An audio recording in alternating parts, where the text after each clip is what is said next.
Should keep going? Yeah, hold on. Yeah.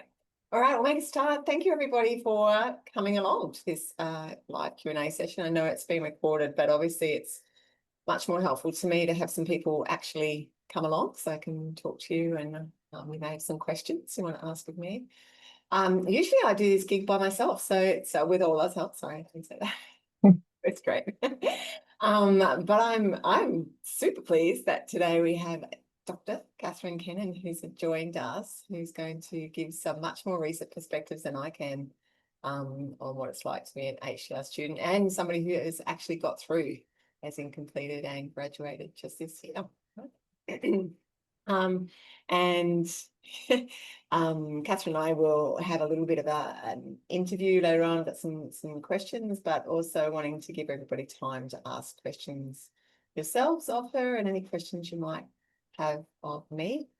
Sometimes often in these sessions, I kind of give my own long-winded history of journeys through HDR land. Getting a bit old, but if we don't get to those, that's okay. I thought what I would do is just write them up in a bit of an announcement or something and post them for people in case that's helpful to anybody, and you can choose whether to read those or not. Yeah. Okay, are there any questions just off the bat that maybe you've kind of joined us burning with some things that you want to ask about the course or things that you're unsure of?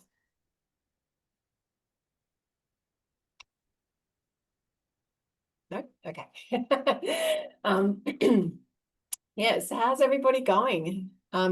People keep asking me, and I don't know where you are sad or what things are like, but I just say it's October, which in my world, I do a lot of teaching and supervision in my role as an academic, and it's the craziest time of the year, to be honest. So yeah, as I say, don't go into the staff room in October. But apart from that, I think one of the helpful things about this time of year is usually people can now see a little bit of the end, right? You can sort of see the finishing point coming. So I'm talking to my students, particularly those who have honours theses due, or some of my clinical students who finish their practicums in the clinic at the end of the year. When you get to early September, you're really stressed, but you can't quite see the finishing line yet, and that can sometimes be a worse place to be. Whereas now I think people are, quite heightened, but they can at least see that the end is in sight. So sometimes that's actually a better place to be. So the thing is, when you're doing a PhD or a higher degree by research, could be a master's by research, that end can be even harder to see, right? Because it can be years in the future, or the point that you thought would be the end ends up being extended. So so, that can be one of the most challenging things I found anyway, is that in one ways there's very, very tight deadlines, and you absolutely have to do the milestones and stick to a strict timeline. Particularly if you're on a scholarship or if you're an international student, there are those external deadlines that are really loom large, but at the same, so they're very present, but at the same time, when you're in the middle of it, it can kind of seem a bit endless as well. Not quite sure where you're going. Anyway, that was my experience. Maybe people have different experiences. Yeah, no wonder Halloween is October. I completely agree. That pretty much represents how I feel by the time 31st of October swings around, that's for sure. So just a little bit briefly about me, because I want to make this more about Catherine, but just I think sometimes it's helpful. Obviously, you've seen the recordings of me and seen, as I said, my different hairstyles through the ages. But I come to you as somebody who I guess has a few windows on the experience of HDR, being an HDR student and an early career researcher. And I know we have both of those groups doing this course. I have started a PhD twice in my life, but only completed one of those. So that's one of those experiences I can either talk about later or write down. And as I explain, I think that actually one of the really pivotal reasons why I didn't complete the first one and what enabled me to see through the last one, and both had considerable challenges, was because I took my mental well-being much more seriously the second time around, and really took some active steps to look after it. So I really point to that as being the main difference actually between those two experiences, that it was not dependent at all on the topic or I did one in Australia, or started one in Australia, I should say. That's one I didn't finish. And the other one I actually did overseas as an international student. So I do, and it was although I was fortunate enough to be able to write my thesis in English, I was living in a country that was predominantly, well, the main language is not English. So it was they spoke some English, but it was not an English speaking country. So I can in many ways understand the challenges, particularly for those of you who are international students. And a lot of those challenges, in addition to the PhD challenges, which are big enough, are those of just trying to work out how a country works, right? Because people always assume when you live in a country that everybody around the world does things the same way that you do. And it can be really challenging to find that's not always the case. Even things like when the public holidays are, or how you get on a bus. Some countries you get on the bus at the front, some you get on the bus at the end, how the tax system works, how, all those sorts of things, where you need to go to get visas renewed, all those kind of things that people who are domestic to a country can take for granted. Give, where you're going to live, for example, how you work that out, how real estate works in different countries, can all add additional challenges when you're an international student, and you're doing it far, far away from your primary support networks as well. So I do have some understanding of that. So that's one lens that I bring to this course. One of the reasons that I'm very, very passionate about it. Another reason, I guess, is because I'm a clinical psychologist, a big kind of desire to help people find their best selves or find their way through. And so in that work, I'm often hearing about the challenges that people have in terms of mental wellbeing generally, I guess, and particularly as a lot of my supervision happens in the QUT clinic here, and a large proportion of the people who present to that clinic are actually students, HTR students. So we hear a lot of the stories and that's going for them. And the other lens that I bring to it is I've also supervised for many years students doing high degrees by research, both masters and PhD. And so I've had that experience of being on the other side to a certain extent and having to support people and hearing stories and knowing, I guess, where in that journey some of the more typical roadblocks often come up in terms of wellbeing. So that's enough about me. I'm a pretty open book, so I'm always really happy for people to email me or ask me any questions about my particular journey or my sort of take on things. And yeah, happy to share that at some other stage. But I would like to now invite Catherine engage in this kind of sort of semi-structured interview, but we might go a little bit off piste at times and see how we go. Catherine, maybe you could start by just telling us, where you're up to, I guess, in the HDR early career journey, early career research journey. Well, I was just thinking before, Ariana, when you were talking about October, and I was thinking, listen, I've just graduated, and every time anyone asks me how I'm feeling, I'm like, amazing, because I'm not doing a PhD anymore. Yeah. I don't know how long that feeling will last, but I feel like forever right now. I'm like, this is amazing. Where do you find the time, right? That's always the thing. How else do you find the time? Yeah. It's just, post PhD, it's the best. So keep going, guys. It gets better. There you go. There is light at the end. You can cast your mind back, Catherine, and tell us what was it that led you to. So I should say, Catherine and I knew each other before her PhD experience because she worked with me. She was one of my colleagues in the School of Psychology and Counselling here. So I knew her pre, during, and post. But yeah. Talk about what it was that led you to want to start down, given that you'd seen so many other people in that. You think I know better.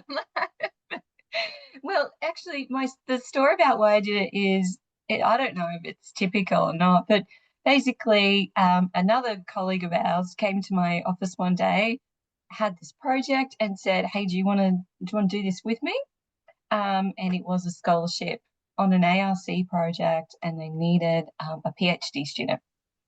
And so I had talked on and off over the years about doing a PhD, and I had all these different topics in mind and lots of ideas.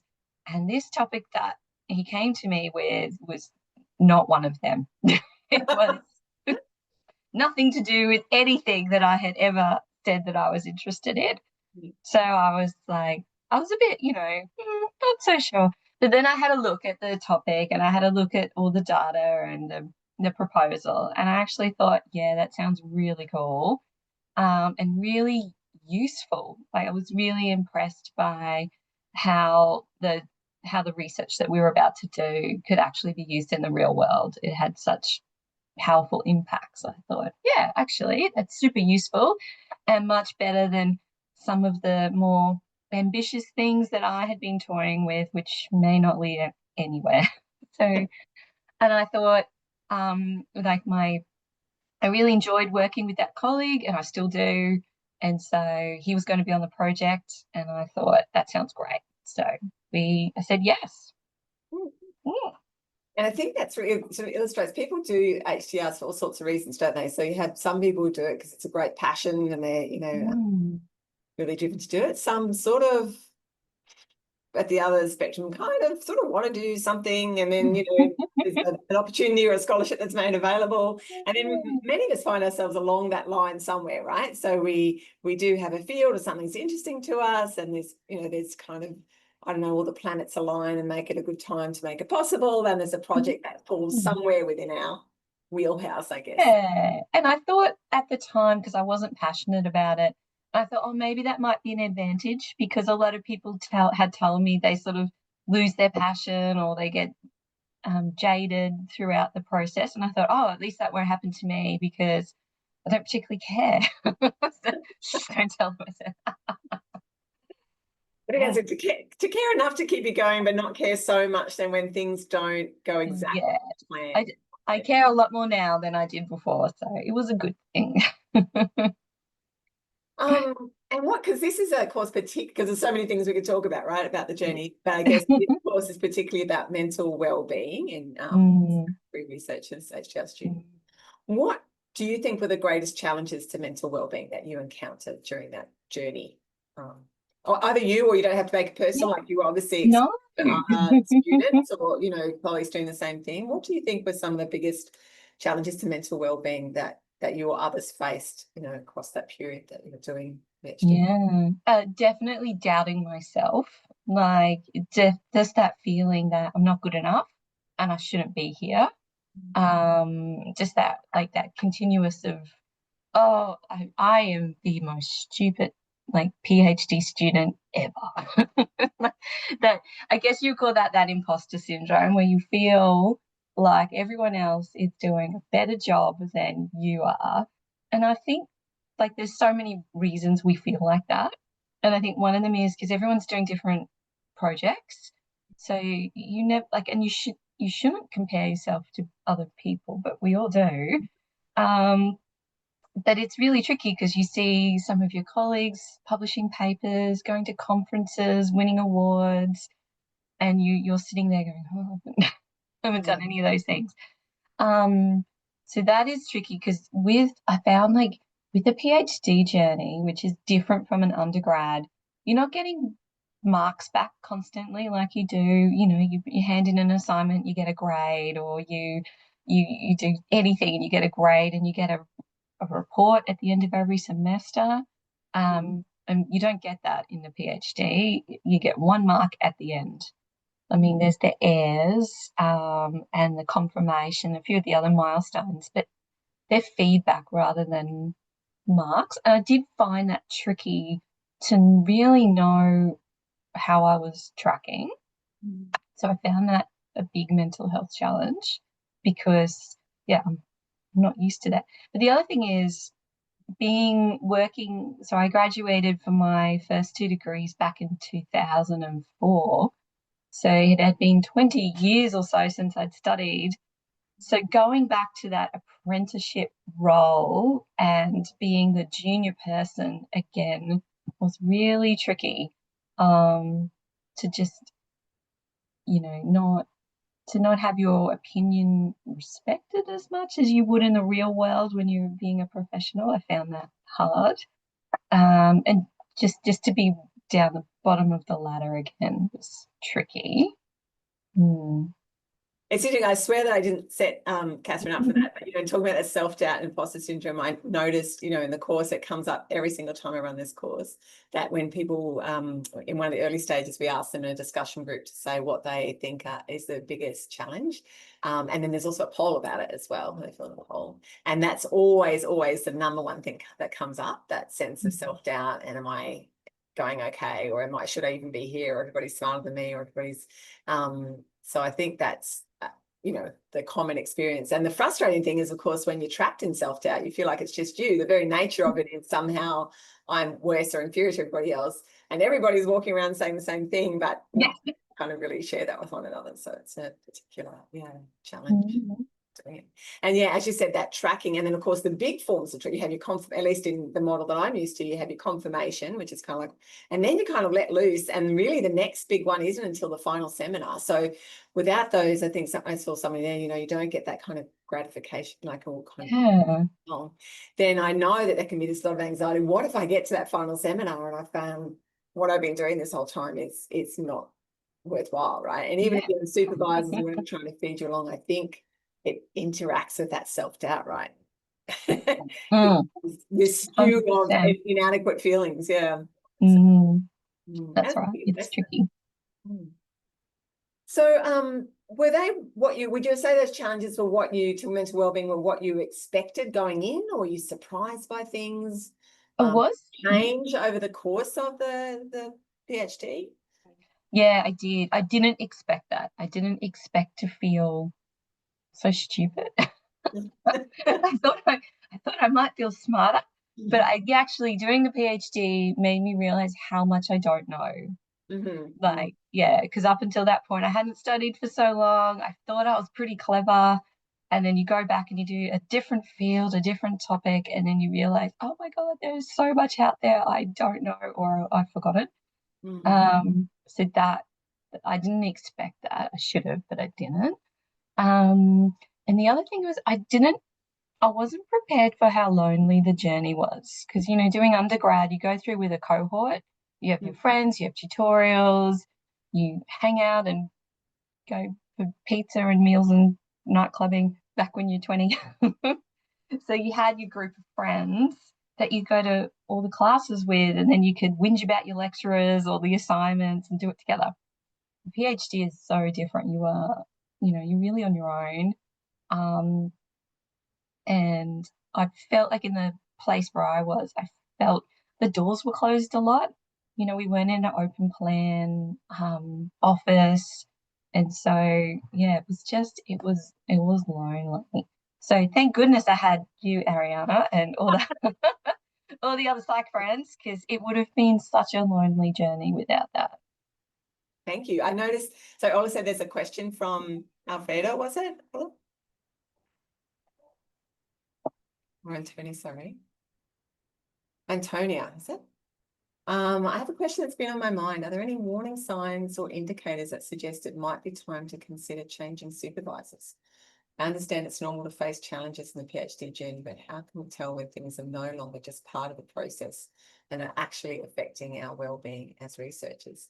Thanks, Antonio. That's, an important question. And as somebody who myself has had challenges with supervisors, it's hard to know how much of this is just normal developmental friction that happens over the course of a PhD, because because I'm a developmental psychologist, I tend to see things in those terms, and I see it almost, it's this arc of going, you come in, you feel a bit childlike, and there's lots of leadership, and then you sort of go through this adolescent period where there can be a little bit of between you and the supervisor, and things not going so great, and then hopefully you come out the other end and you're kind of all friends. So a little bit of, not conflict, but a little bit of friction is normal. But at what stage do you know that it's not okay?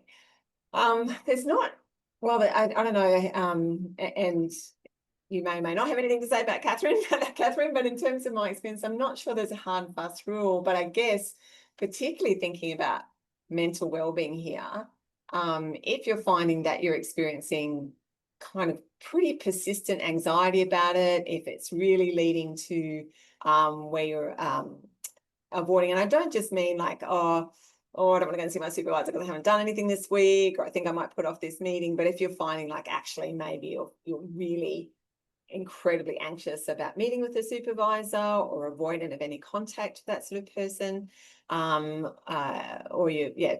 feeling that it's impacting kind of your life very broadly, and so that that's, then I'd say it's at least worth looking into some things a little bit further. Does that make sense? It doesn't necessarily mean changing the supervisory team, but it sounds like it's something that might be worth not just putting up with, if that makes sense.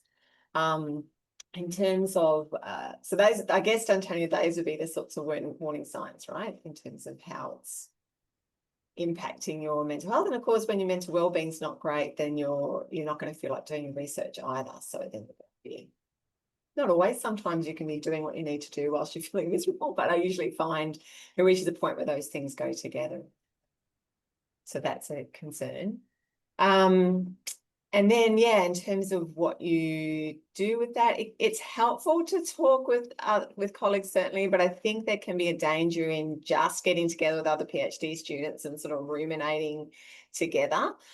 First of all, because it can lead to a little bit of a death spiral in terms of everybody talking about how miserable they are, but also realistically, although there is beauty in the social support aspect of that, other PhD students or HDR students really don't have a lot of power to help you in that situation. So, I mean, ideally, I guess you'd be wanting to have some sort of conversation with your supervisory team, but I absolutely know that's easier said than done. That often is good reasons why that doesn't feel possible or doable. But I guess maybe, I don't know if it's helpful. I don't know if you've felt that without, you maybe didn't have conflict, Catherine, but I guess whether it's helpful or not to know that it really is in the university's best interest for you to get through this course. And so, everybody, it's not just being altruistic. Everybody really wants you to be successful in getting your PhD done, right? So the whole system, they may not always show it, but really they are on the side of supporting you to get this done. And and maybe for whatever reason the supervisory team isn't showing that at that particular time, but then there are other support networks, at least at my university, I suspect at many other universities, that are absolutely set up to do what they can to help you to get through this course. Not just because I want to see you happy, but because actually there are financial rewards for the university in terms of you getting this done. So it's not, it should be from the goodness of their hearts, but even if it's not, it's because there's actually rewards and punishments for a university if you don't manage to get through this. Yep. So I guess if you're struggling, I would say, I don't know about your particular institution, Antonia, but there would be, where I work, there might be somebody within your school or department who's staff member who's responsible for helping, supporting, giving guidance to HTR students. Sometimes that can be really helpful. Sometimes you might feel uncomfortable because they are colleagues with the supervisor, right? So that can make things tricky. So then there may be people within some sort of office or, a place in the university more generally that's responsible for for high degree research students. So I don't know what it would be called at your university, but there they would have people who are there to help you through in terms of what your milestones are and the kind of more organizational things, but they should also have people there who can give you some advice and support, at least around what your options are whilst you're making those kinds of decisions. So yeah, it might be an idea to seek out who that is. If you have some student reps, maybe have some PhD student reps, they might not be able to help you directly, but they may be good sources of information around who the best support people are to go to. Even from a personal point of view, they might be able to go, oh, I've seen that person and they're really nice. So you might want to have a conversation with that person. They can help out. So they can give you a bit of a on the street kind of idea as well about what to do. And you don't need to make commitments at that stage, but it's always helpful to gather information, right, about what your options are. And as I said, I sometimes find it just useful to think it's in everybody's best interest for you to be okay and for you to get this done. So you possibly have a lot more power than you feel at the time when you're really struggling in that relationship. Supervisory relationships are tricky, as we talked about in this week in the module, in terms of they're one of those external factors that you don't always think about when you start a PhD and you're just passionate about what you're doing. So I hope that was helpful, Julia. If it's not, by all means, leave another question. Yeah, so we've got some. Does everybody have access to the chat, Ola, or just yourself? Yeah. So there's some people there who've given some really great peer support ideas that you might find helpful as well. All right. So Catherine, so I said in the course, we look at both the internal challenges, so that self-doubt that you were talking about, and then we also talk about some of the external sort of systemic challenges as well. So it could be like the research environment, or it could be institutional challenges or finance challenges. Maybe you could have a talk, Catherine, to the challenges that you or other PhD students you're aware of kind of encountered along the way. Yeah. So I think challenges that, well, I encountered is just that work balance, balancing work, PhD, family. So I have 3 kids, a husband and a dog, parents, sister, family here in Brisbane. And so trying to be everything to them and everything to work and study is so hard. And I And that was one feel, of my questions, right? yeah, Knowing that, and I know a lot of people come into this course and they talk in the discussion groups around the challenges of mm. balances. Do you have any tips or ideas about how you want to go around that? Or... Well, really, at the end of it, I just thought family has to come first because, like, at the end of the day, what is the point in having a degree if I don't have a family? So I did have to keep that in the front of my mind with all the choices. So it comes down to, like we were talking about before, like your kid's sick, the school's called, you're supposed to be in the meeting with your supervisors. Of course, it's always the school will always call when you're in the meeting with your supervisors. No other time. I've been And so, saying that 'cause I had a call right before this meeting about my son having banged his head at school, and I had to like make a parental decision to like hope he's yeah, alive in an hour's what do time. you do? That's right. And it's just so hard because obviously it's case by case basis, but in the end, I just had to decide and say, well, the kids come first because what am I doing this? Like, I don't want to be a lonely doctor. So Yeah.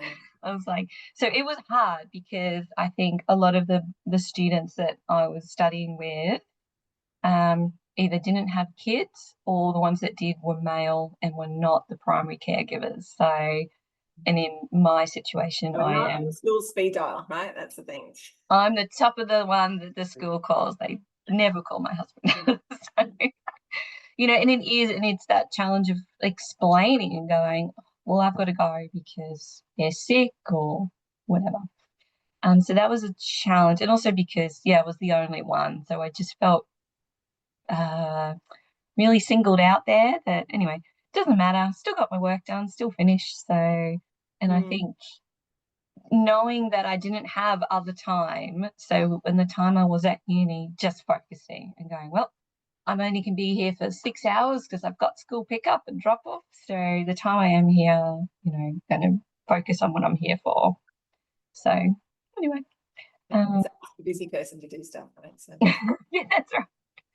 And I think as somebody who supervises, I know that if somebody's got family stuff, it's not worth me pushing and trying to demand, that's, even if they're trying to do it, then family's always going to be front of mind. So I try to be supportive of that. Not all supervisors may be as aware of that or as supportive or accepting.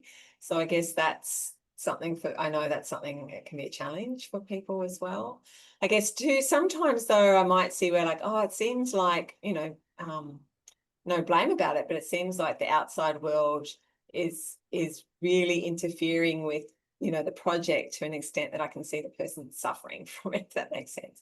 So sometimes then, I might have a conversation with my students in terms of how you're feeling. Do you feel like you need to take a break at this point? Is it so much that you feel like you need to deal with something, or is there anything I can do to help bring on board? So it can be possible that conversation might come up, but usually I find for the kind of day-to-day stuff is life, people will come back. They have to just deal with what they have to deal with it. That's it. Yeah. And I did take a break. I took 6 weeks off because after confirmation, it was a lot and things were going on with the kids. And I just said, I felt so anxious asking. Like even to ask for time off was so anxiety provoking. But like I knew it was the right thing to do. So that was what got me through it. But I was like, I need some time off because my family needs me. So it's just it was, there was no option. So it was very much like if I don't have some time off, then I think my supervisors were pretty good at going, well, like I didn't have to say if I don't get time off, I'm not coming back. But it was very much a case of I can't keep going. So it's either 6 weeks off to sort things out or not coming back. So Yeah, and I guess ultimately, although they might not like it so much, if it really, I mean, I shouldn't be saying this in this forum, if you really get time off and you can't go back, I mean, that's still a human choice, right? But what I know is by pushing somebody to keep going when they're in that mind space of I need a break is not going to work in your favor. And in terms of mental well-being, so when I was overseas and doing my PhD, I had some big challenges that meant that my mental health was really not in a great space. And so I learned a couple of things. I learned to give myself permission to take small breaks. So if I was on my way to work and I went, I don't think I can do this without a cup of coffee on the way, then I would let myself sit in a cafe for 15 minutes, drink it properly, and then be on my way. Sometimes that was all that I needed. Sometimes it might be, I really need to take this weekend off and do something completely different. But I did reach a point where things were really not great, and I had to make the decision to step away for quite a few weeks as well. And again, as I said at the start of this call, I think as I took that seriously and listened to myself and said it's okay to take the break that you don't know where you'll be maybe, but I really, knowing myself, I know that I'm much more likely to be able to continue if I take the break than if I keep pushing myself at this point. So I think, which we're going to cover more, not cover, we're going to explore a lot more next week in week 4 around the kind of, and week 5, the sorts of strategies that you might be able to use to put in place to help you protect your mental well-being. So stay tuned if you haven't got to that bit yet. We do talk about that a lot more in the coming weeks. So we talked a lot about the challenges, Catherine. What, if anything, did you or were you aware of yourself doing to look after your mental well-being while you're doing PhD? So like you, Ariana, I took it really seriously because I just thought the same. Like, you've got nothing if you give yourself, if you fall apart, what have you got? Nothing. So I thought there's no point in having this degree if I'm not well enough to use it, if I destroy my mental health in the process. So it really was every day deciding to do, the right thing for me. So going, yes, I need to study, but I also need to make sure that I'm mentally well for myself, for my family, for my friends. So, and it was things like prioritizing, for example, if someone at uni said, hey, do you want to get a coffee? I made a rule to always, unless I absolutely couldn't, always say yes. Go, yes, I will prioritize friendship and networking and socializing more than getting that work done because it will only take 5-10 minutes to walk up, grab a coffee, and come back. And I felt so much better after just talking to someone. It didn't have to be a deep and meaningful conversation, just that interaction, not being lonely. And also just having that human connection. So that was one thing.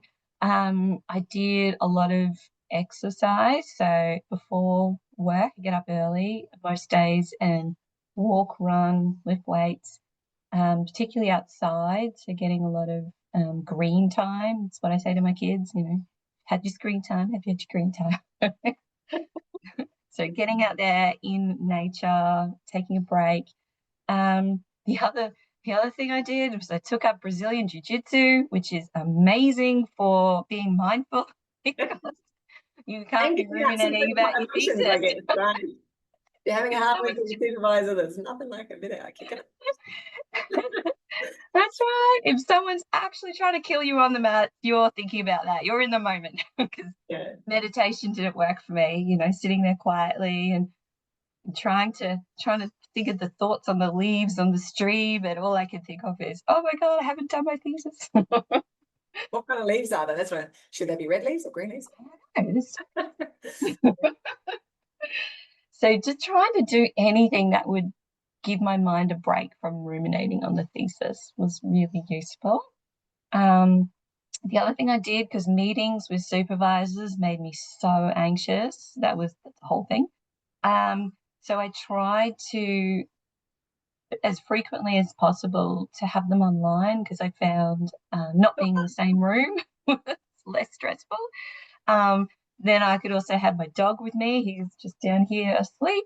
So, just doing those self-care things and going, I know that they're probably going to be cross that I've said I want to do it on Zoom this week, but this week I can't be in the room. Like I'm too heightened to be in the same room as them.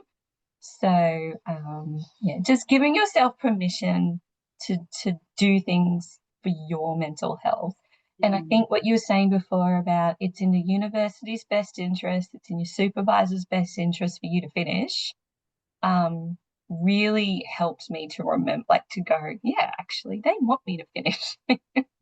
Yeah. So, whilst they might make a fuss or whatever, at the end of the day, they want me to graduate. And so, Yeah. Yeah. yeah, doing these small things that help me, that they agree to. What else? Yeah, and I think which that's one of the things I found, that kind of being aware and really checking in with yourself, right? So I always think awareness is the absolute most key thing Oh, looking after your mental well-being, like stopping, going, checking in. I mean, I used to have this ritual where I'd wake up in the morning and I'd make my bed, and if I can make my bed, then I go, okay, even if I'm not feeling great, I think today's going to be okay, right? Or I'll somehow find a way to get through. If I got up and I was just really, for whatever reason, couldn't even do that, or it felt too much, or it's too sad, then I'm like, today's going to day, I might need some more help. So whether that was, help that I could do myself and sort of some nurturing activity, or do I just need to find somebody to talk to today? Or do I need something, a little bit. So it's just a kind of a little check-in that I used to do each day, to the point now I can't walk out of the house with the bed I made. I don't necessarily need that anymore. So those kind of rituals and finding what works for you. So exactly as you're saying, Catherine, people, as I talk about in next week, mindfulness is kind of a term that gets thrown around a lot now, and people have different ideas, and a lot of money is made from people selling different kinds of mindfulness. But really, it's just intended to be paying attention to whatever you're doing at a particular point in time. And to me, it doesn't have to be. Some people really resonate with doing meditation or being in quiet space. I find that a bit jangling in my thoughts as well, like you were saying. So it can just be going for a walk or having a cup of coffee. And it doesn't have to take a long time. It doesn't have to be 2 days of a day spa or it can just be kind of small little things that we do during the day.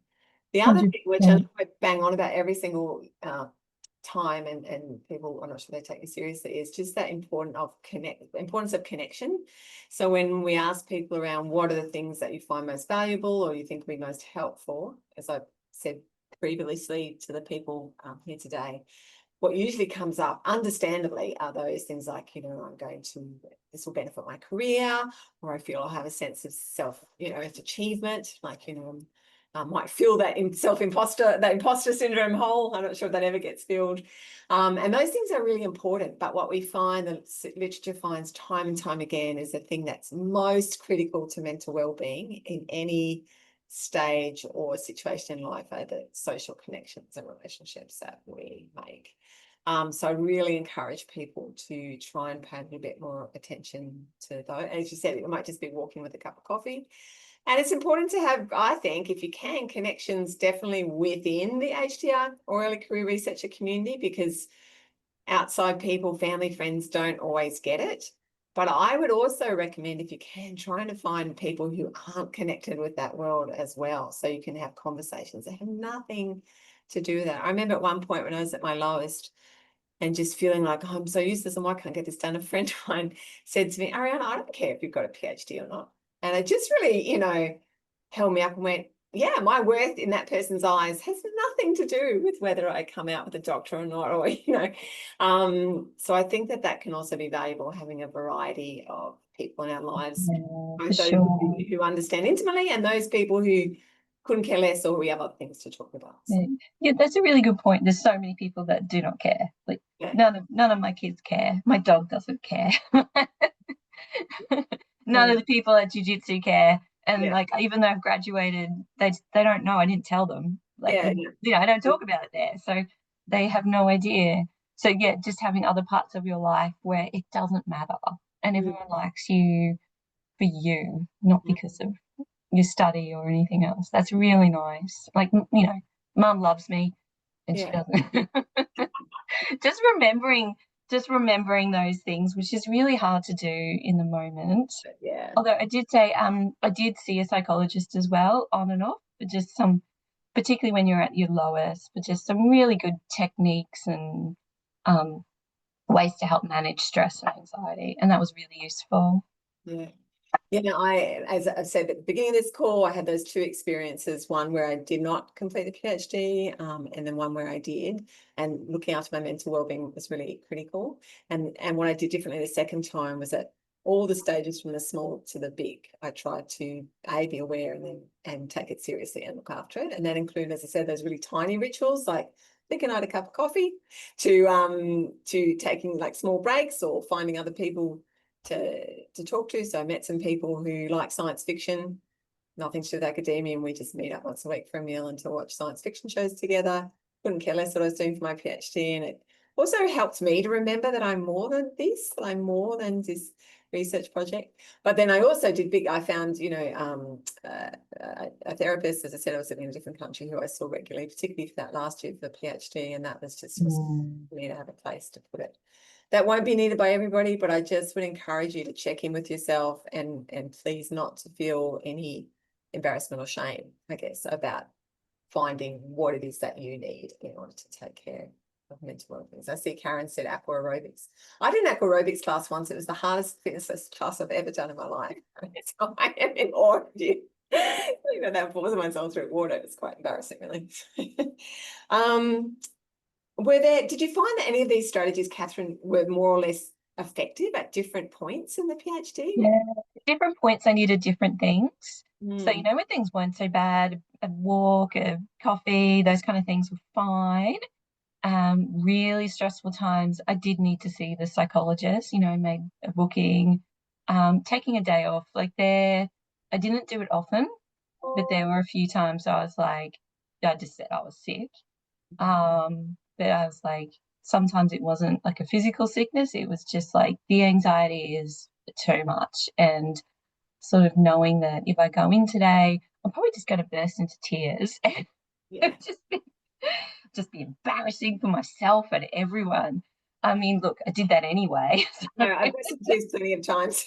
Well, Yeah. you've seen me, but yeah, just knowing your limits, I guess, and going, look, today it's not going to serve me or anyone if I go in this heightened state.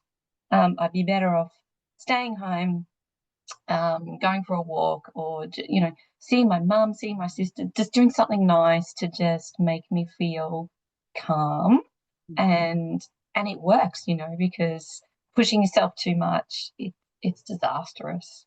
So knowing limits. What else worked? Working from home, I found sort of having that physical distance between me and the uni sometimes helped.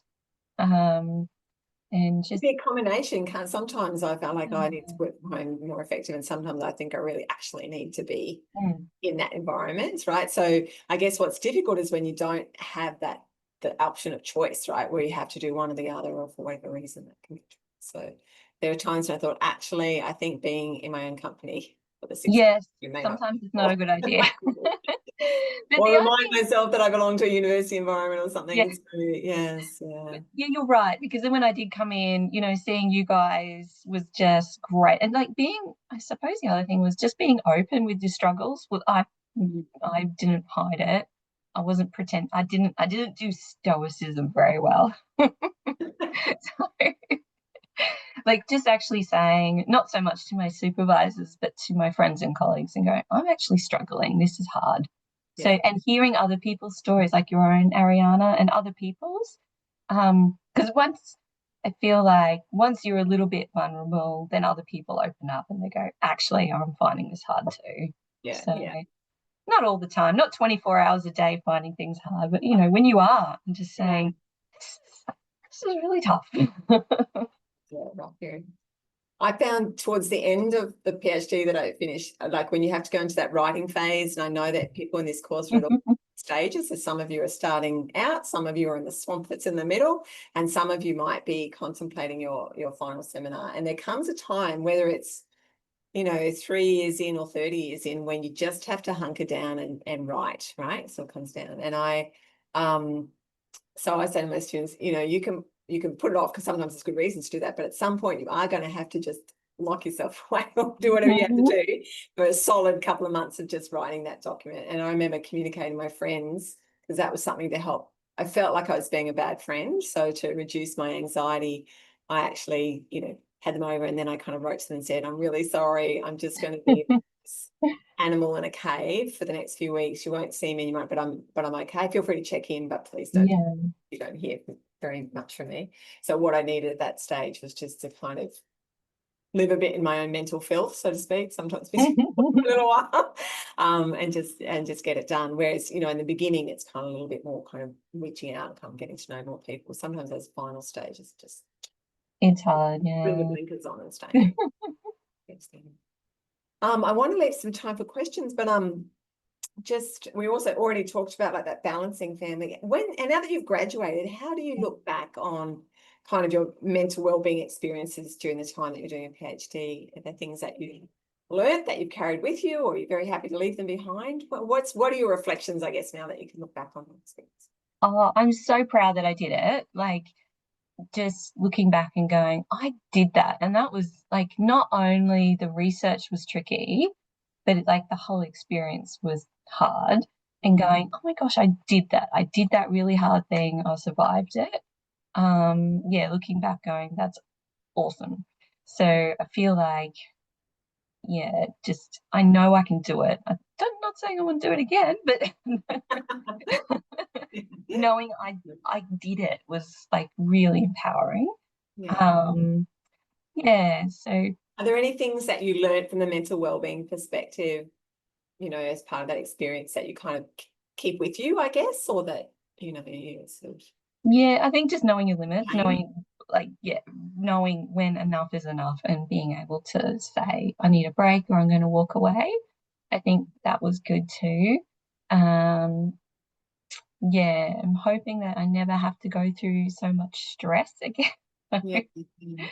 That I'm hopefully not, because it's such a unique experience, Mm. like I'm not sure there's not many other parts in your life, for example, when you're working when I've worked at workplaces that have been less stressful than that, I've left. I've gone, Mm. this isn't Yeah. for me. And then, but you've got the luxury then of taking your time to look for another job, go for an interview, be offered that job and leave. Whereas a PhD is really, really different. You can't sort of leave easily. So, Yeah. and there's very few situations in life that I feel that you can't just leave. Yeah. Yeah. So, Well, yeah. And I think even I've often said that supervisor relationship is something that doesn't occur in nature either, right? It's not the same as an employer-employee. It is a little bit like that, but it's not the same. It's like a teacher-student, but it's not the same. It's like a mentor relationship, but it's not the same. Sometimes if you get to know a person, it can be sort of like almost like a friendship, but it's not the same. It's a really tricky kind of relationship to negotiate as well. And you're trying to come to terms with this different kind of relating at the same time as you've got this big task to do. Having said that, for all that it was really tricky, it is I found once I'm beyond it, realizing, oh, it's quite a privilege to get to concentrate on one kind of thing. Yeah. Yeah, you You don't I do love that it, you're anymore. doing it part-time, you've got work, and I get that too. But at least within that academic realm, it's Mm. unusual to kind of really have big, but this one kind of exercise that you're focused on. Yeah. Yeah, but right now I'm liking working on different things. Like I'm finding the variety refreshing. Yeah. Um, as opposed to, I think by the time you get to the end of, well, I did, by the time I got to the end of my own project, oh gosh, I never want to talk about it again. Yeah. I had a Never friend want said to when it read my actually makes thesis. you physically sick and you can't face it anymore, that means you're probably near the end, right? Yeah. And possibly some of you feel like you're there at the moment, but you'll know when you get to that point where you actually just can't bear the thought of Yeah, doing more on it. It honestly does usually mean that you're close to you're done. the Mm. and are there any final, sorry about any, yeah, what would you say have been the benefits of doing a PhD, as well as any final thoughts you might have? Knowing you did it is just so empowering to go, I did that. And sort of like at the graduation, that was when it really came home to me. Because like when you finish and you hand it in and there's nothing. I actually had party poppers. My kids came in and we did the party popper when I hit the submit button. So I had fanfare. um but at the graduation, when you're wearing your funny hat and you've got your gown and they're making a big deal, and also when you realize you've got all of the undergrads in front of you and then the HDRs, a much smaller cohort and back, that's when you sort of realize, gosh, not everyone does this. This is really exciting, and they do make a really big fuss. So definitely go to graduation. It's a good experience.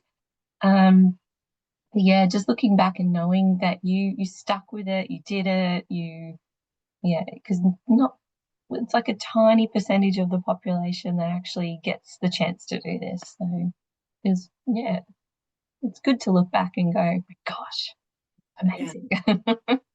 I once, during a period of self-doubt, was talking to a friend who didn't have a PhD, and he goes, but Ariana, you're doing, oh, you might have been out, like you've got a PhD. I said, yeah, but you have to understand I work in an environment where that's kind of feels common, but it actually is not. Yeah. It's really a big achievement. And I think the other thing you say is like, build, if there's not rituals around it, build it in. Like I think I did my PhD in Europe where your final seminar examination is actually a really big deal. So members of the public can come in, you're examined on stage by your examiners. You have to, so it's actually, quite a lot of ceremony around it, which I think is sort of lacking a bit here. But certainly, even when I submitted it, which was, I made sure I gathered my friends, we went for a picnic and having so so I think also I would encourage people to build in your own rituals around those milestones, because otherwise it can feel like an anticlimax, but they are to be celebrated. Yeah, celebrate as often as you can. That was what someone said to me. So yeah, celebrate the wins because often no one else will. They don't know about it, right? It's just Yeah. you. So Yeah, make it big. This is your chance. yeah, we have so many failures and other, negative things that happen. So any win, celebrate. Absolutely. All right. Are there any final questions? I've only got a few minutes. Anybody who's left with us, Walter or Alfredo or Karen, that you have questions you might have for Catherine or myself? No. All right. We're going to wrap it up soon. Any final thoughts, Catherine? Just good luck. It's yeah, best of luck. And look after your mental health. Yeah. Thank you. Thank you so much, Catherine, because honestly, it's so much more interesting having somebody with a recent story to tell. So it's not just me banging on as always and people have my voice. No I really, problem. really appreciate you coming along and talking to us and giving us that insight. And thank you to, I know a few people have had to go, but thank you to everybody who joined us online. I know it's hard to make time and it's not a time that suits everybody, but I always really appreciate having some other names and faces on the screen that I can talk to. So appreciate it. So yeah, so unless there's any other questions, say thank you very much. I hope you're enjoying some of the content, getting something out of it. And the next 2 weeks, we get a lot more practical, talking about what you can actually do to take care of your mental wellbeing. So far we've been setting it up and talking about the challenges that you might face and giving some theoretical research sort of support for the ideas that we're talking about. But in the last 2 weeks, we get much more practical around, strategies that you might like to try or adopt. Anyway, thank you, everybody. Yeah, I look forward to talking to you more along the next couple of weeks. Thanks, Catherine. See you soon. Bye. Bye.